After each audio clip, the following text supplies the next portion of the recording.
ES Audio.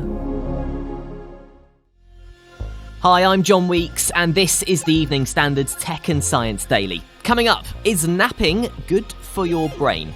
But first, searches are continuing for the missing Titanic Expedition submersible that's been missing since Sunday. The US Coast Guard said there was a 5-person crew on the 21-foot craft, which lost contact with its base off the coast of Canada as it headed for the wreck 12,500 feet below the North Atlantic.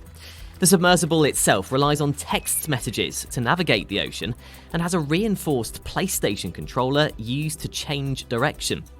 Officials overseeing the search attempt believe the crew have between 70 to 96 hours of air, and OceanGate Expeditions, who run the $250,000 a ticket deep-sea missions, said they're exploring and mobilising all options to bring the crew back safely.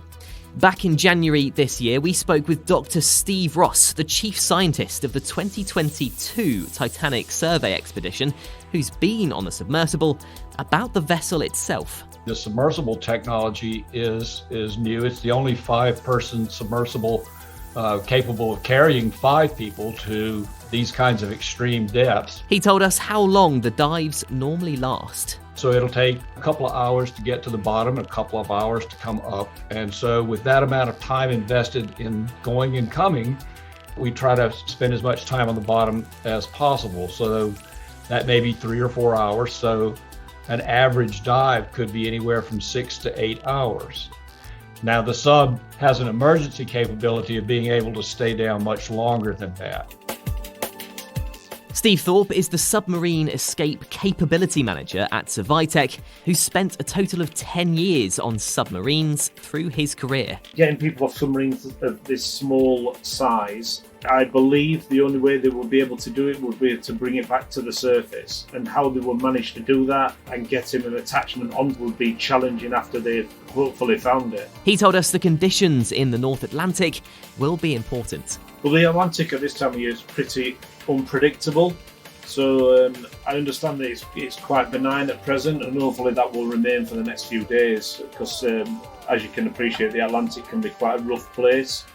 British explorer Hamish Harding, the chairman of private plane firm Action Aviation, is one of those on board the vessel. The UK Ministry of Defence said it's continuing to monitor the situation, but has indicated that NATO's submarine rescue system may not be able to reach the vessel.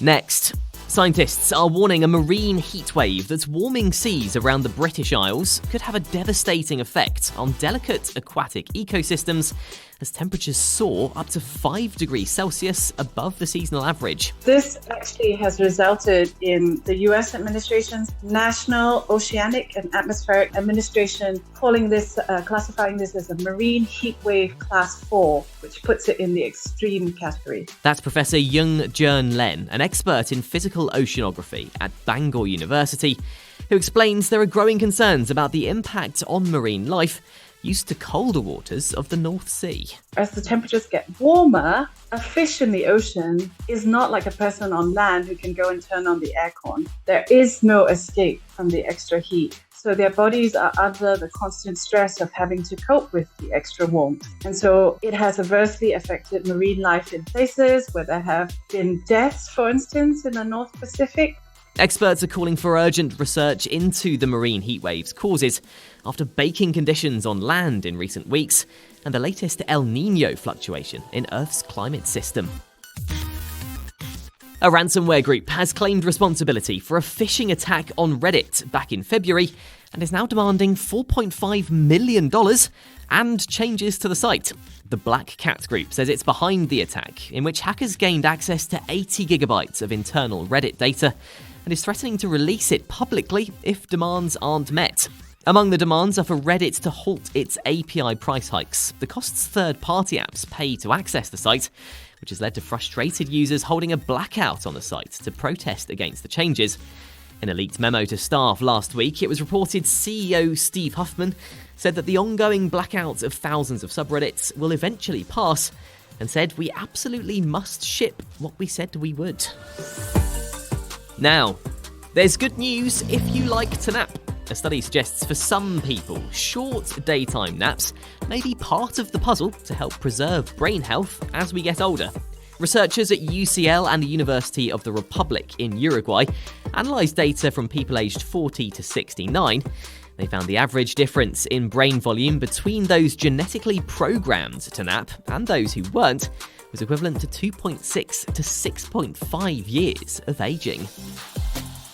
Coming up, how long-necked reptiles lost their heads, and the world's first air fryer shopping aisle. Why not hit follow and give us a rating during the break?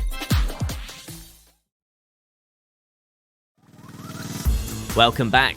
A study suggests long-necked marine reptiles that lived alongside the dinosaurs 240 million years ago may have been decapitated by predators.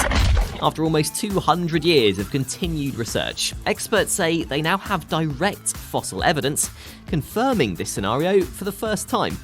They've discovered clear bite marks on the severed necks of 2 specimens, including one case where the marks appear right where the neck was broken.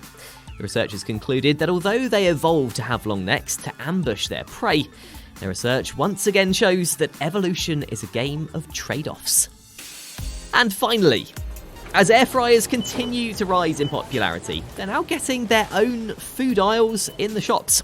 Iceland is trialling what it calls the world's first air fryer aisle, filled with frozen food you can make using the kitchen device, such as Greg sausage rolls, chicken fillets, and French fries.